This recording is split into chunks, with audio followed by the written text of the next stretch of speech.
Husay at diskarte ang ipinamala sa mga magsasaka mula sa iba't ibang bayan sa lalawigan ng Cagayan para sa Agri-Skills Competition na bahagi ng 442nd Agaw Nak Cagayan.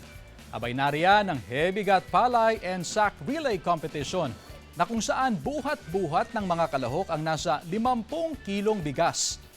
Patibayan din ng kamay sa manual coconut grating o inigadan.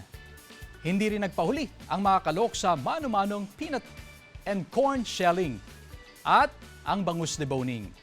Kaya kompleto na ang umagahan hanggang dinner sa haba ng mga upong ito.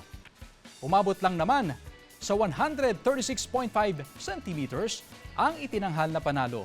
Nagwin ng cash prize ang mga itinanghal na winner at tumanggap din ng token at plaque.